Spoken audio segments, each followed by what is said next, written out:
All right, shalom, shalom. I want to give all praises to Yahweh Ba'ashem, Yahweh Shai Ba'ashem Makan Kadash. Double honors to the apostles and elders that rule well of great millstone. The apostles and elders, Salakia. And to you men pushing the truth across the four corners of the earth, including our brothers who may have confusion of faces, who may be scattered across the four corners of the earth to many nations. And any Akwath who might be listening silently.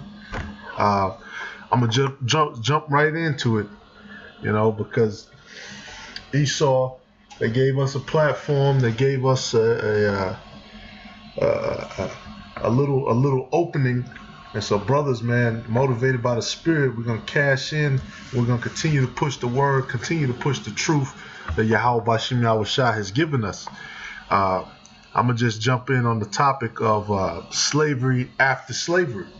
Because even after we were released, this devil still had us enslaved.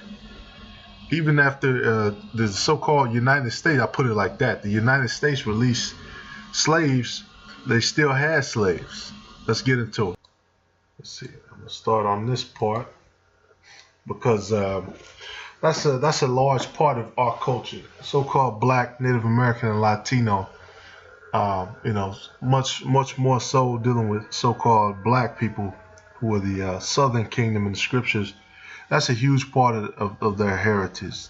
That slavery thing, and just like the scriptures say, is Israel is Judah a homeborn slave, or is it? Wait a minute, make sure I'm getting it right. And Salakia. It's Jeremiah 2:14. Is Israel a homeborn slave? Are they? But shit, we still have the practices and a lot of the customs that slaves have.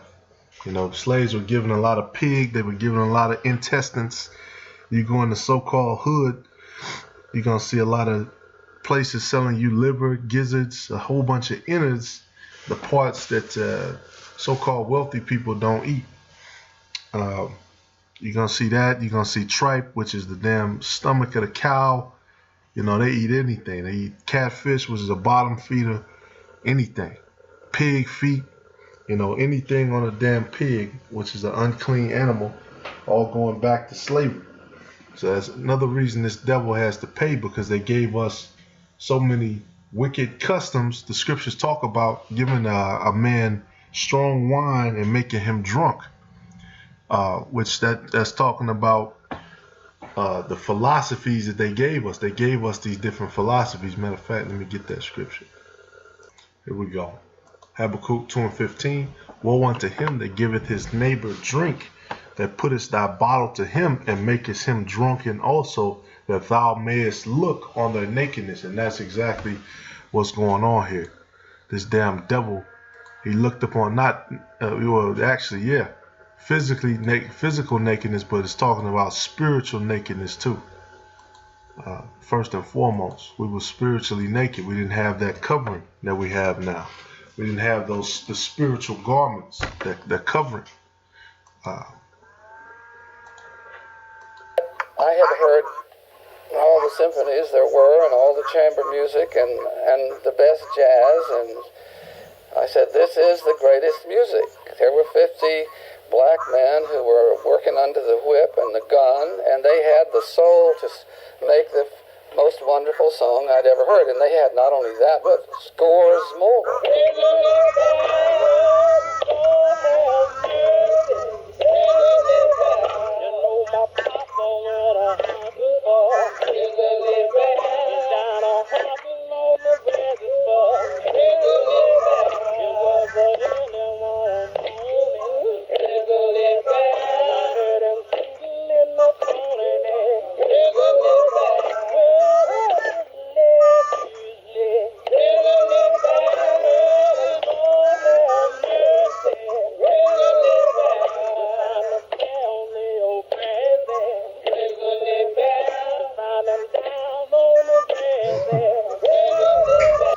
And that devil, even his foot tapping was off beat.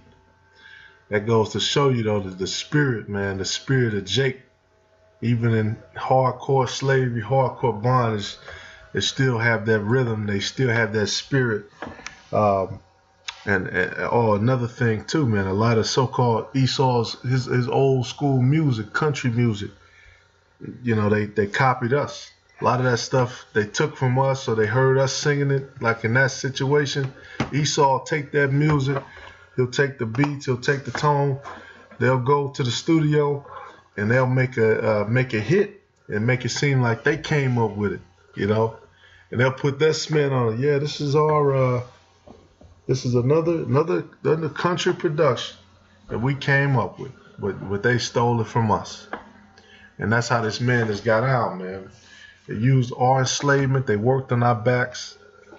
We know about all the money that they made while we were slaves. And then they kept it going. It transitioned straight into Jim Crow. This is, I'm gonna just jump straight into it, jump straight through it. This is going into the 1904 St. Louis World's Fair, which you got a lot of these damn devils.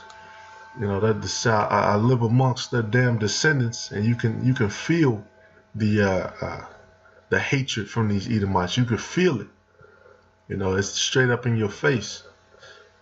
This dude is a pygmy. Most likely a Kemite. It says 1904, several pygmies were brought live in the anthropology exhibit at the St. Louis World's Fair. 2 years later, a Congo pygmy was housed temporarily at the Museum of Natural History, right then at the Bronx Zoo. So basically, man, this dude, he was a slave. They bought him. They had him on. They had him in a fucking exhibit, and I couldn't find the other one because I know they had a whole bunch of black slaves. I know they did. I know they had a lot of black slaves. I can't find the article off the top of my head, but I know they did. They had all types of people. I seen this one. They had Filipino people. A lot of Filipinos, they're Israelites. They had Filipino people on displays, and this said they were. Over 1,000 Filipinos from all over the islands left their homes and families to be put on display for the fair of the cultured nations. That's what it was called. And basically, they were feeding them dogs. And these Edomites, they put them up there, which it was a lot of backwardsness to them. If they were Israelites, but you're not supposed to, like I said, not supposed to give them that strong wine to drink. You're not supposed to put them on display, show their shame like that. Esau, if he was a brother, he was supposed to correct us and show us our history. But it's all through prophecy. Yep, here we go. Could be some Israelites. And this was a common practice amongst Esau to parade us around. Look at that shit. It's a Filipino man. To parade us around, look like a Jake kind of.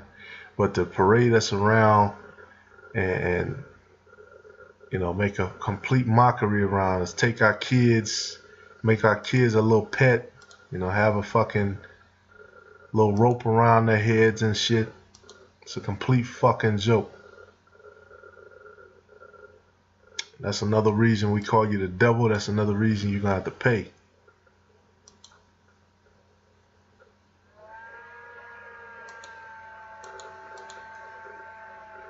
Oh yeah, then we got, of course, the 13th Amendment. Said what? Does an exception clause in the 13th Amendment still permit slavery? The amendment, which officially abolished slavery in the U.S. in 1865, includes a loophole, and that's not that far away. That's what's so crazy about it. 1865 is not that long ago.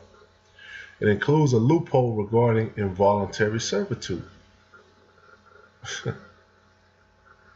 The year the Civil War ended, the U.S. amended the Constitution to prohibit slavery and involuntary servitude.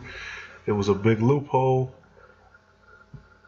because it says, the 13th Amendment says, neither slavery nor involuntary servitude except as a punishment for crime whereof the party shall have been duly convicted shall exist within the United States or any place subject to their jurisdiction.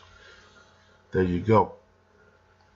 And that's why, yep, they're going to talk about it. We're incarcerated 5 times the rate of white people. And don't forget about the so-called Latino and Native American people in there too, because they're heavily incarcerated as well.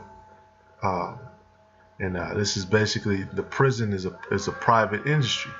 You know, they make a lot of money off private prisons. They got a lot of them guys in there, you know, license plate. They do everything, man. I heard all the stories. They do license plates. They got guys doing car batteries, you know, fucking with that kind of stuff, cleaning out turkeys and whatever demeaning and demoralizing job. Basically, they'll build a factory close to a prison, and they'll recruit those prisoners to go and do that job, and they'll pay them cents a day. You know, you're not getting paid $100, not $50, not $20. You might have made 17 cents in one day, which is fucking crazy. Cents, and that's legal in this place. Have somebody in there for fucking 40 years. That's wickedness, man. Isaiah 10:1, woe unto them that decree unrighteous decrees and the right grievousness which they have prescribed. And that's what's gonna happen, man. Woe and destruction as these motherfuckers destroy themselves. And even to this day, yep, it's more about it.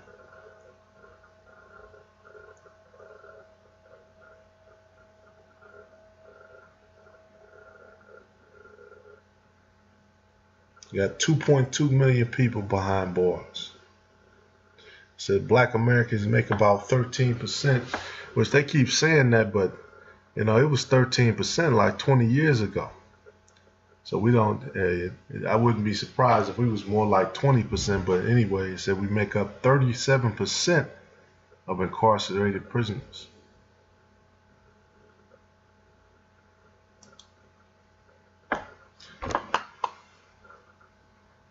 Yep, slavery is still legal up here.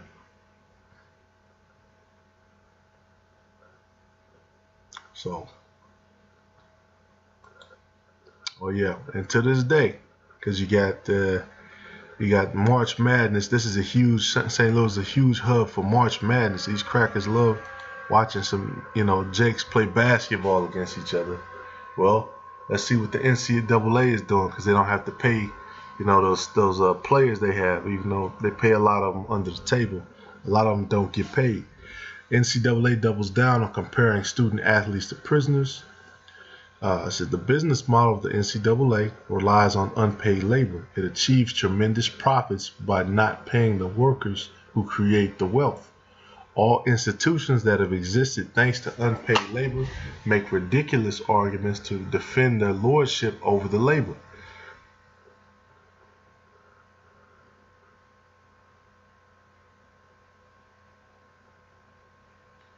Yep, the NCAA is different. Is no different, excuse me.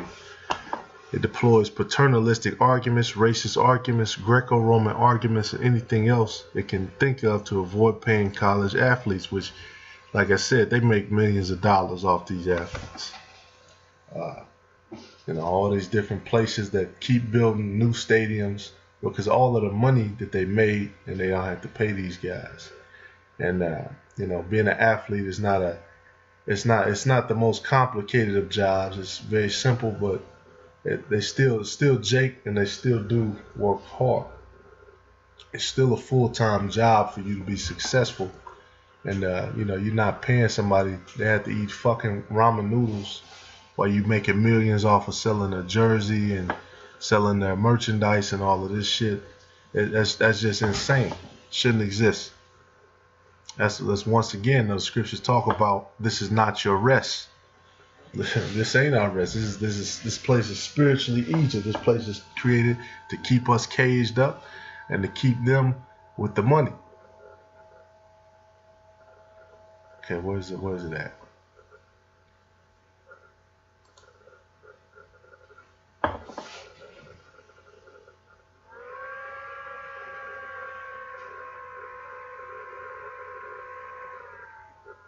says the core part of the NCAA's argument is that the 13th Amendment allows for slavery for prisoners, and college athletes are more like prisoners than they are like free men and women.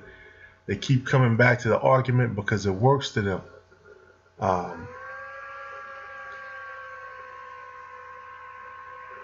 And that's basically it. You know, for them to sit there and even use the 13th Amendment as a reason they don't have to pay anybody, that's crazy. And you still have Jake lining up and begging for a spot, and you're going to go in there and you're going to be a slave. That's why it's important, man, to work towards, salvation. Yep, they're using a loophole. It's important to work towards salvation, man. We want the freedom. We want the kingdom, man. We want the kingdom. We want to get out of here. We're going to continue to work towards salvation. The scriptures talk about storing our riches up in heaven, not worrying about everything on earth. Because one thing about it, it can get a little difficult. Things can get a little hard, a little complicated. But hey, through the spirit and power of Yahweh Bashim Yahushua, we continue on through the faith. We continue to use what we're given. If the Lord sends you a blessing and gets you a little bit more, you try to get a little more. You do what you can. But with that being said, all praise to Yahweh Bashim Yahushua Bashim Kakadash. Another reason we call this man the devil. Like I said, man, it's about to be March Madness. They're about to make millions of dollars. I wouldn't be surprised if they make billions of dollars. Because they got TV contracts. They got tennis shoe contracts. They got clothing contracts. They got contracts with players. They got, paid employees. They got stadiums. They got all this shit that they built up off of Jake. You go in Jake's neighborhood where he's from, nothing. So, another reason this man is the devil and he has to go down. Call all Yahweh Bashim Yahushua Bashim Kadash. Hopefully it was edifying. Shalom.